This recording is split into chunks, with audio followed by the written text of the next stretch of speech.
We made it! We're in Learning Target 7! And this is it. This is the very last Learning Target for first semester. So in Learning Target 7, we are finding the volume of a 3D shapes. That's so funny, right? What makes you so special? There are 3 dimensions! Woohoo! Now, you cannot find the volume without knowing how to find the area. So, that's why if you don't know how to find the area from Learning Target 6, we need to review before we move on to the volumes. So let's define the volume and the prism or find the equation of cylinder and pyramid and all that good stuff. What is a volume? It's the amount of space an object occupies. Am I covering it? No. Volume is the amount of space an object occupies.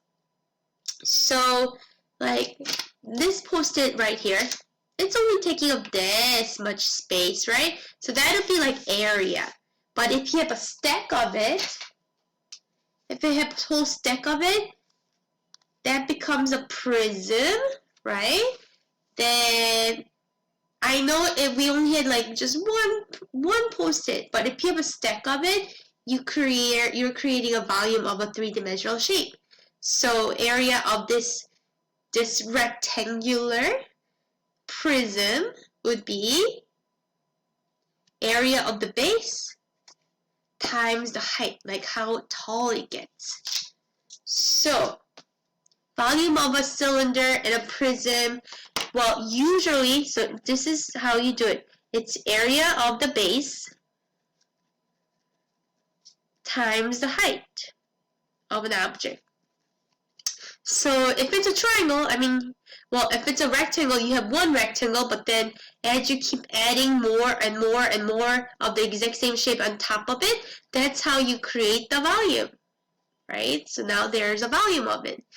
So usually we write with a capital B for the base and the height, which is lowercase height.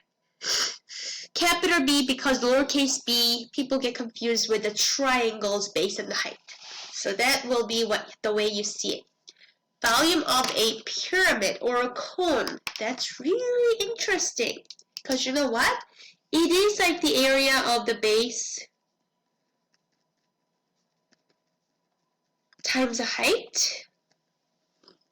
Except it's going to be 1/3 of it. I know. Why? I don't know why, but I can prove how. I already made a video and I'll show you during class today too. But this is a cylinder. This is a cone.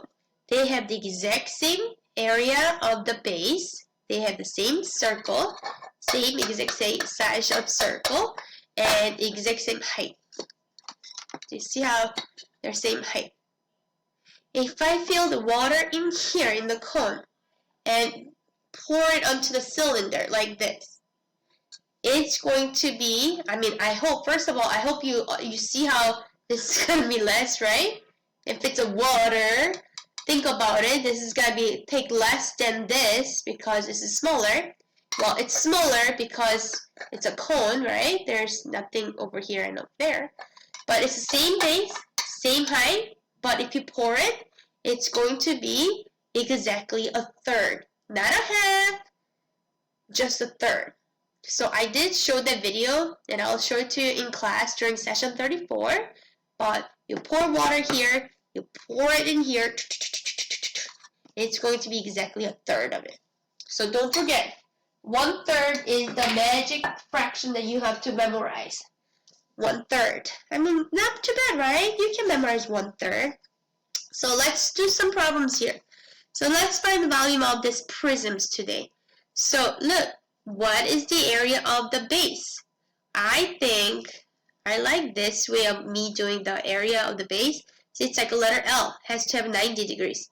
So that's the base, that's the height, Of course, you can switch them around, but area of the base is base times height divided by 2, because that's a triangle. Area of the base times the height. What is the height of this? 8. So that's 6 times 8. That is 48. The units, think about it. You did feet times feet, and then you're multiplying by another feet. So it's gotta be cubed. Everything is gotta be cubed. It's a cubic feet. Now, being in an honors class, yes, I know, you have benefits, I promise you, but you have to do more work, right? Like here, I have a triangle base, just like the other one, but wait a minute, there's a 90, i's the base, but what is this? Yeah, Pythagorean theorem. Come on, Pythagoras. Why are you making all this work? So that's 29, so this is 29. You have to use Pythagorean theorem to find the height of the triangle. So that would be what? A squared plus B squared equals C squared.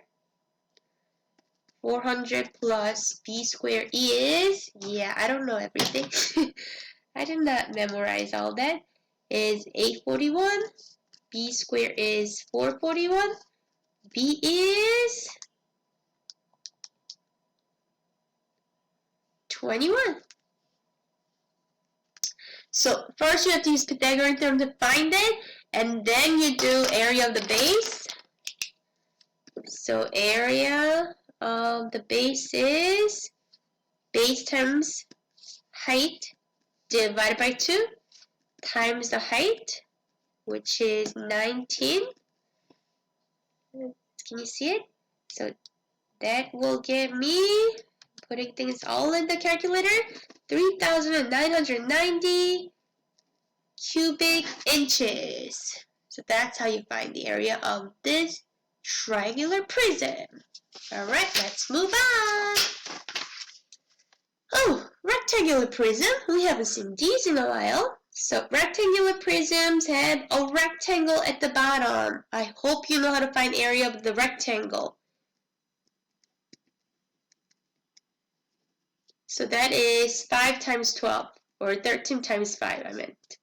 And then you want to multiply by the height. So that is 4. So multiply all that together, you get 260 units cubic centimeters. Ooh, what do we have here? I haven't seen one of these. This is a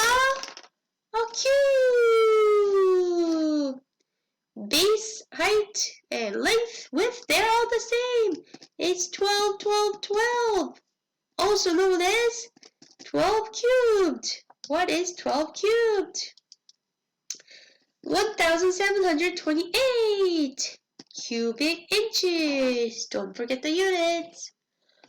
Alright, let me finish with a cylinder. Cylinder. What is the area of a cylinder? That is a circle. Circle is pi r squared.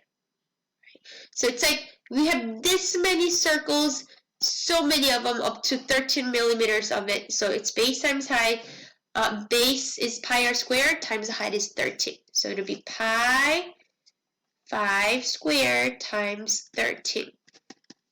5 squared times 13 on my calculator gives me 325. So that'll be 325 pi meter cubed. Oh, millimeter cubed. There's that. Alright, last one. Last one. So radius is 20 because the whole distance across the whole circle is 40. So pi r squared h, pi 20 squared 6. 2,400 pi.